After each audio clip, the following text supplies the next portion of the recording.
Ethiopia dal ahaan marka la eego baaxadda dalka labaad bay Soomaalidu ku tahay Ethiopia baaxadda dhulka Soomaalidu degantii tibleesh tirada marka la eegana saddexaad baynu nahay waxay naga tiro badan Amxaarada iyo Oromada marka waa wadan aynu leenahay Xasan Sheekh Maxamuud waxaa leeyahay marka hadda tiri Soomaali baa leh anna waxaan ku leeyahay Somaliland baa waxa la waxa xamar kaga heestaana saartaan waa suugaantii wadaniyada ahayd ee Somaliland sameeyay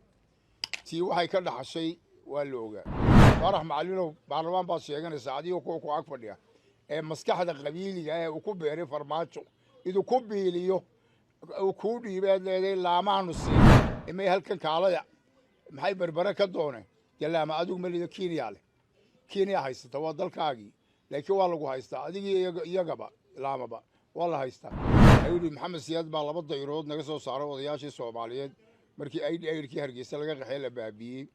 wuxuu kaalay daawada si aan u galay inuu burburiyay halkii uu kale waxaan u buur magaaladii meydkii oo daadsan iyo aydii oo intii ka dhirigtay hilibkii dadka agseexato ag fadhiya idinka heerka gaarsiiyay Somaliland inay Ethiopia keento markaad aqoonsiga u diideen inay jiraan u diideen horumar u diideen siyaasi jawaan oo kamid ah siyaasiyiinta madaxa bannaan ee Somaliland sidoo kalena xilal kala duwan ka soo qabtay xukuumadii kala dambeeyay ee talada dalka soo qabtay ayaa ka hadlay hadalhaynta ka taagan heshiiska is-afgarad ee dhawaan dhexmaray Somaliland iyo Ethiopia iyo qaadacada dawladda Soomaaliya iyo sidoo kale xildhibaano ka tirsan dawladda Kenya ugu horeyn siyaasi jawaan ayaa soo dhaweeyay heshiiskaasi is-afgarad ee dhexmaray dawladaha Ethiopia iyo Somaliland waxa sidoo kale fariin u diray dawladda federaalka ee Soomaaliya gaar ahaan madaxweynaha Soomaaliya sidoo kale waxa uu fariin u diray xildhibaano ka tirsan Kenya oo heshiiskaasi qaadacay marka hore waa soo dhaweynaya waxaan u arkaa inay tahay heshiis Somaliland guulo ah heshiis soo dhaweynaya Somaliland ay qoosato heshiis Somaliland international community ee bulshada caalamka oo ay ka maqnayd xubin kamida ka dhigaysa inuu yahay baan u arkaa oo ay tahay marka waan hambalyeynaya waana soo dhaweynayaa ummadda Somaliland taageertana waxaan leeyahay waad ku mahadsantiin taa intaasaan kaga jawaabaya waxaan jecelahay kale inaan ka hadlo inaan erey u jeediyo xukuumadda Soomaaliya dawladda federaalka ee Soomaaliya hoggaanka dadka u ah shicibka Soomaaliyeed waa shicib Soomaaliyeed meel kasta jooga waa ummad walaalo ah oo gumaysi qaybiyay oo shan loo qaybiyay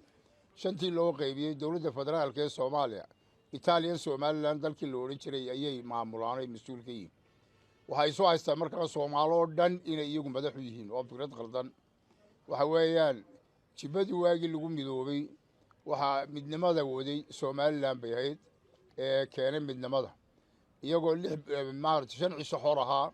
oo ka hor 26 joog calanka qaatay dawladnimada qaatay oo dawladda UN ku aqoonsaday oo ilaa dhowr iyo 30 ilaa 35 dal iyo 60 mid ahayd madaxan ay aqoonsadeen ay haddana diideen oo yiraahdeen dawladda aan wali xoroowin baan isu weynaa aan la midoobayna sababtuna waxa ay xanuunkii ku dhacay markii hawd arsiif Orient 1954kii 1954 lagu wareejiyay Ethiopia ayay aad u madax martay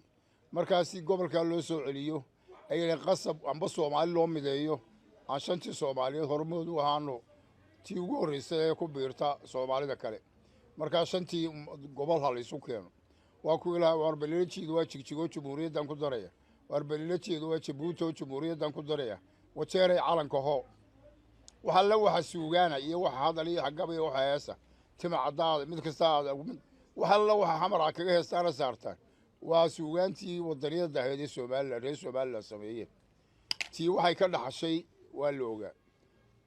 oo tii dabargoon iyo genocide lagu sameeyay Somaliland gaar ahaan beeshan dhexe nimanka leeyahay bay saaq oo mishiinkii wadi waagaan meesha majority-ga meesha aha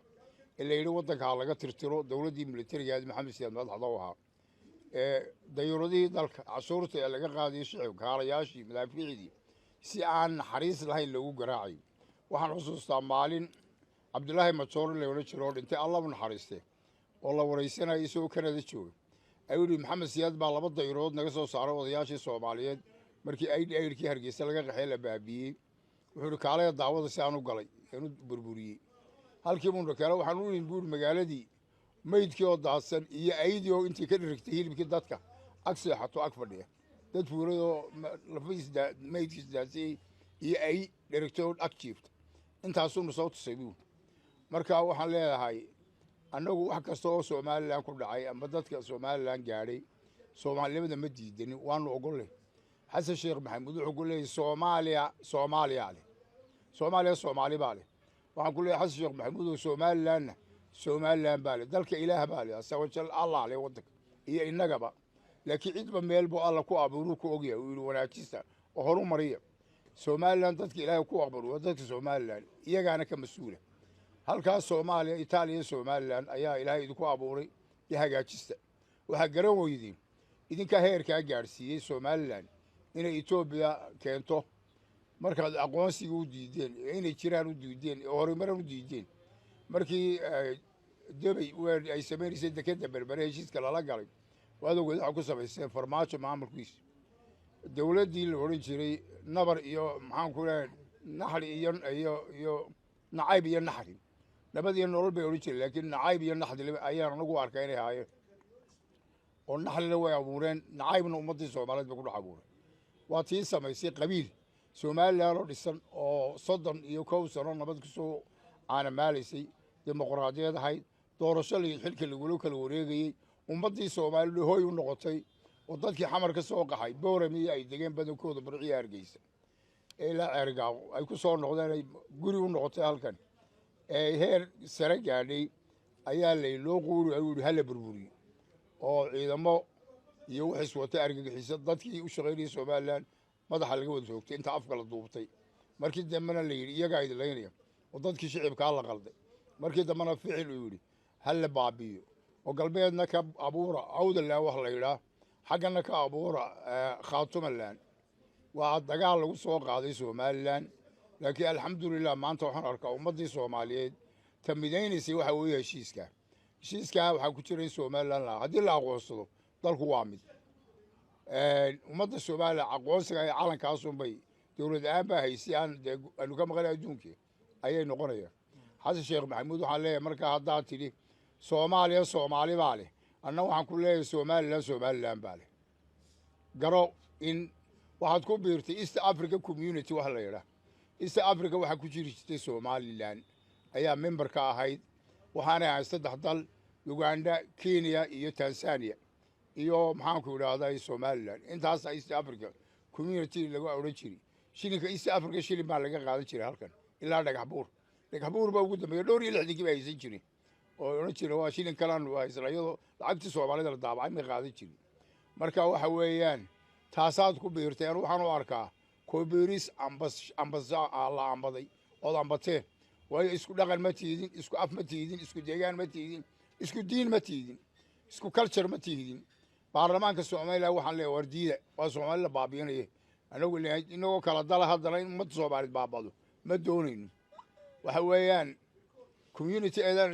idin liqaysa ayaa ku biirtay anagu se waxaan heshiis la galay kuma naan beerin waa wadankii bad aynu leenahay Soomaaliland marka dhulka ay saldhiga siisay waa Ethiopia dal ahaan marka la eego baaxadda dalka labaad bay Soomaalidu ku tahay Ethiopia baaxadda dhulka Soomaalidu degantii tirada marka la eegana saddexaad baynu nahay waxay naga tiro badan Amxaarada iyo Oromada marka waa wadan aynu leenahay oo Soomaalidu qayb weyn ku leedahay imakana waa xoro gobolkii Soomaalidu laba gumaysto sida Kenya loo gumaysto farax macallino baarlamaan baa sheeganaysa adiga ku ag fadhiya maskaxda qabiiliga uu ku beeray farmaajo iduu ku biiliyo uu ku dhiibay leeday laamaanu siin imay halkan kaalaya maxay barbara ka doonay yalaama adigu maliyo Kenya haysata waa dalkaagii laakiin waa lagu haystaa adiga iyagaba laamaba waa la haystaa wajeertii aanu u baaqayna baa dayr lagu dhisay ilaa ulaxaawo la soo gaarsiiyay halka xuduudka ilaa Madheera ayaa gidaar lagu kala dhaxisay dhulkii Soomaalida oo la kala jaraya oo la qaybiyay oodan oo goshay marka waxaan leeyahay nin la leeyahay oo haddana iska day uga hadlayo wax gaf maal walba galay ayaa tahay adigu horta xorow dalkaagii gobolkaagii oo hadal oo inay jiraan ka dhig Somaliland inta soo jeedo farax macallin intaas aan leeyahay waxaan u soo noqonayaa qoladan gudaheena waxaa shalay daawanayay meel maaragtay shir ka dhaxeeyay lagu sheegay baarlamaanka somalilan majoritigiisa oo shir qabsaday gaara iyo xisbiga wadani iyo ururka ka waxaan leeyahay arrinta anigu waxaan u arkaa tallaabo qaldan ood ku qaldanteen madaxdii qabatay anigoo qadarin u hayo dee aan caayeyn waxaan leeyahay war waa qaldanteena kala daayo dee ururo macaarid iyo baarlamaan iskuma dhex milmaan iskuma qasmaan baarlamaanku waa baarlamaan laba baarlamaan somalilan male waa hal baarlamaan baarlamaanka daaye oo shirkiisu majoritiga idinkoo ah dee majoritigaa sheeganaysaan baarlamaanka dhexdiisa kaga shaqeeya oo codka marka baarlamaanku doodayo majoritigini waxaad doonaysaan ku meel mariya laakiin ururo macaarid iyo xisbi macaarida iyo baarlamaanka ha isku dhex walaaqina waayo xisbiyadu labada xisbiga wadani iyo kaah de way iskaashaan buuraysan karaan ba way isbahaysan karaan kaah waa urur weeye ururada siyaasiga imika jira ayuu ka mid yahay maxamuud xaashaabo madaxa qadarin baanu haya iyo maamuus laakiin tallaabaday ku kaceen tallaabo isgeyda ma aha oo israaci karta laba nin baa u hadlayey casoowe oo reer soola reer laascaanooda ehel laayihiin garaad jaamac garaad cali ninka gala dagaalka iminka layihi iyo maydho leh oo isna awdala waxaan leeyahay labadii gobol somalilan sool halka xaalkeedu halku taagay waynu ogni awdalla waa tan lagu qasbayeyna awdal la-aan in la sameeyo oo xamar laga masruufo oo laga abaabulo oo laga shaqeeyo oy barobaganda maalin walba wadaan iyo wax ummadda kala kaxaynaya oo dhallinyaradii awdal maskaxdii laga bedelay sidii sool oo kale oo odayaashii iyo dhallinyaradii ay kala socdaan siyaasiyiintii iyo dhallinyarada ay kala socdaan maydhona waxaa ku leeyahay dadkaaga midayo taa ka shaqee casoowena waxaa tihi gobolka sool ha lagu soo celiyo nabad waan ogolowa kugu garab taagani laakiin imika ma tegi kartide ka howlgalo tv-ga iyo idaacadaha ka waani waxaana midayn kara wax oo dhanba nabaddu ku iman karaysaa taa maanta lasoo seexo somalilan la aqoonsado taasay intan oo dhami ay ku midoobaysaa marka inahaasaan ku hadlayey waad mahadsantihiin saxaafaddiina mar labaad baan salaamayaa waxaan leeyahay waad mahadsantihiin guul iyo gobonnimo somalilan